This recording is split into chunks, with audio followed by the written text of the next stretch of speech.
In 2018, the Facebook Cambridge Analytica scandal was all over the news. In summary, the Cambridge Analytica accessed personal data from Facebook and used it for political advertising without anyone's overt consent. But this isn't the first time technology has affected a presidential election, and it won't be the last.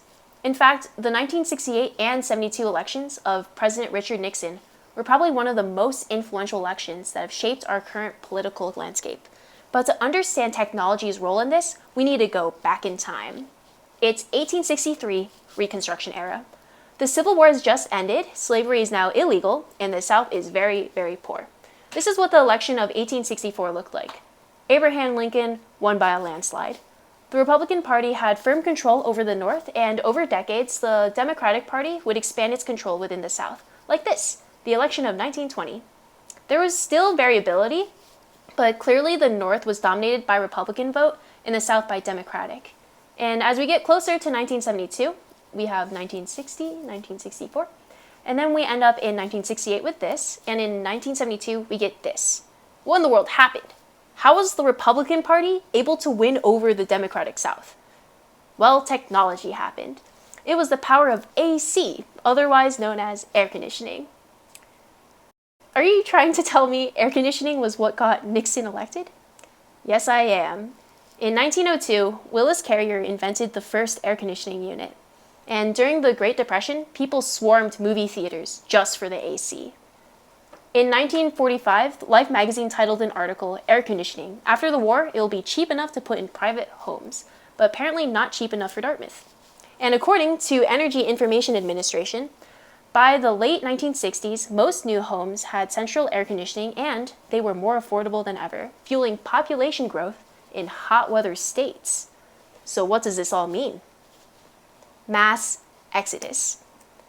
This one specifically known as white flight, which occurred during the 50s and 60s. After World War II ended, people moved down south to what is dubbed the Sun Belt. The invention of air conditioning increased the quality of life in the South and allowed for an influx of people who wanted warm weather all year round. The people moved here were those who wanted to escape city life and those looking to make money off of those people in the form of retail and other opportunities.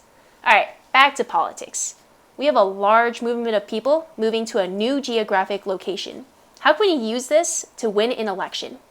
Nixon dubbed it the Southern Strategy. He targeted what they referred to as the silent majority, a large group of people who didn't express their opinion publicly.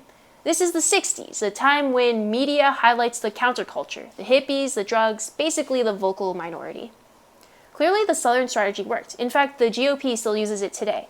But after looking at the data, I couldn't help but wonder why the 1968 election didn't match the Sun Belt, but it did in 1972.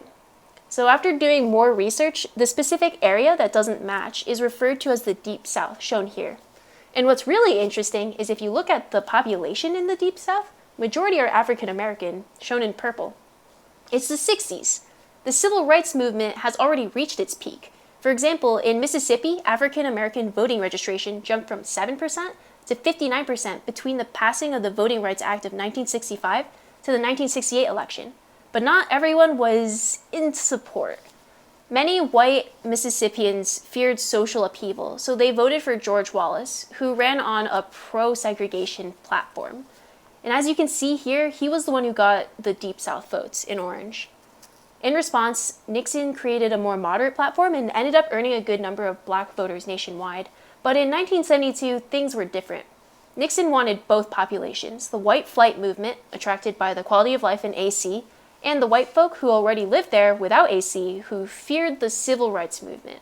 He aimed the Southern Strategy at this silent majority. He revised his moderate approach to include Wallace supporters by offering increased state rights, which at the time was basically a euphemism for allowing states to find loopholes in national laws and suppress African Americans. So what I thought was going to be a simple story of how air conditioning helped Nixon get elected turned out to be much more complex. Despite the Southern Strategy being born from a pro-segregation platform, it's still used today, but in a different context. The still Republican-controlled Sun Belt is a key target region for the Democratic Party in the upcoming 2020 election.